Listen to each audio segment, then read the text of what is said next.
હમણાં સોશિયલ મીડિયામાં એક વિડીયો જોયો જેમાં જે ભાજપના ઉમેદવારની જે નામાંકન રેલી હતી એમાં આપણા ગુજરાતના સીએમ છે ભૂપેન્દ્રભાઈ પટેલ એ પણ ઉપસ્થિત હતા. આ રેલીમાં જે ગાડીમાં જે મુખ્યમંત્રી સવાર હતા એ ગાડી વિશે જે થોડી ચર્ચા કરવી છે. એ ગાડીને ધ્યાનથી જોયું ને તો એમાં ગીર લખ્યું હતું, એક સિંહ દોર્યો હતો અને સાઈડમાં છે ગીર નેશનલ પાર્ક અને ફોરેસ્ટ ડિપાર્ટમેન્ટ એવું કંઈક લખેલું હતું.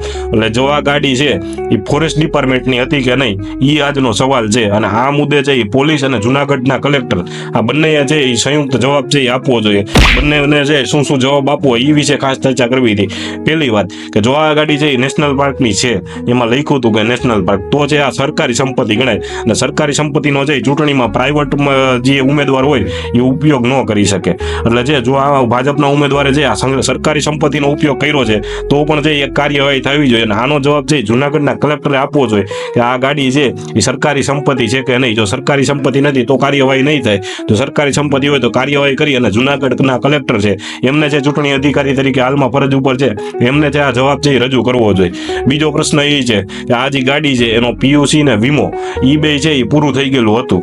તો ગુજરાતના ડીજીપી અને ગુજરાત પોલીસ ને જુનાગઢ પોલીસ લોકલ પોલીસ, કારણ કે સીએમ છે એ ગાડી ઉપર સવાર હતા એટલે આ પ્રશ્ન છે એ ત્રણેય પોલીસને છે ડીજીપી સુધી પૂછવાનો રહે કે આ ગાડીને છે એ ગાડીમાં સીએમને બેસાડતા પહેલા છે કોઈ પણ જાતની તમે તપાસ કરો છો કે નહીં. કારણ કે સુરક્ષાની દ્રષ્ટિએ છે જ્યારે તમે સીએમને બેહાડતા હોય તો ગાડીનું છે એ બધું A to Z છે એ કમ્પ્લીટ હોવું ખૂબ જરૂરી છે. તો આમાં તો મને લાગે છે કાંઈ પણ જોયા વિના જ બેહાડી દીધા.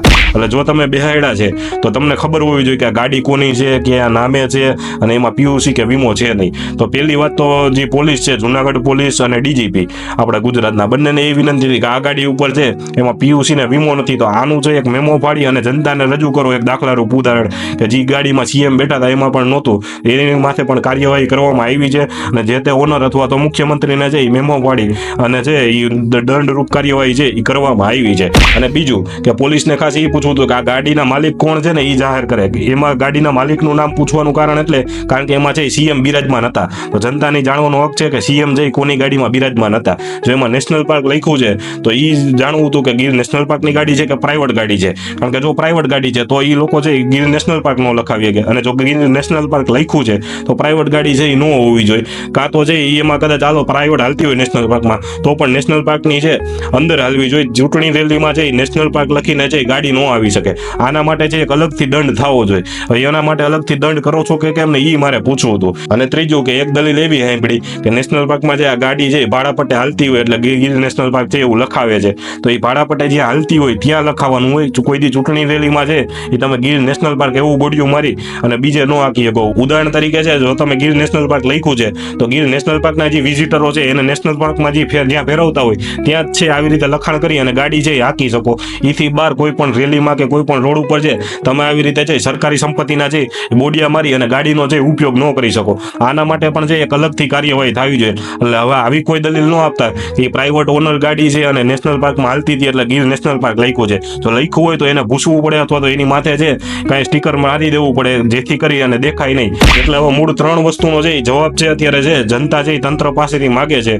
પહેલું કે જે કલેક્ટર છે એ જવાબ આપે કે સરકારી ગાડી હતી કે પ્રાઇવેટ હતી અને સરકારી હોય તો કાર્યવાહી થવી જોઈએ આ ઉમેદવાર અને મુખ્યમંત્રી માટે. બીજું ગુજરાત પોલીસે છે એ હવે નક્કી કરવાનું છે કે આ ગાડીમાં છે પીયુસી વીમો નહોતો તો આ જે મેમો છે એ કોને જશે, મુખ્યમંત્રીને જશે કે ઓનરને જશે.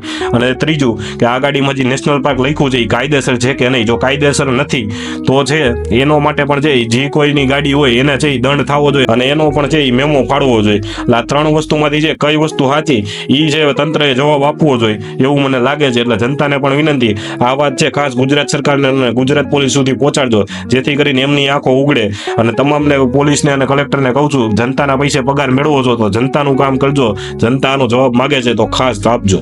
ધન્યવાદ.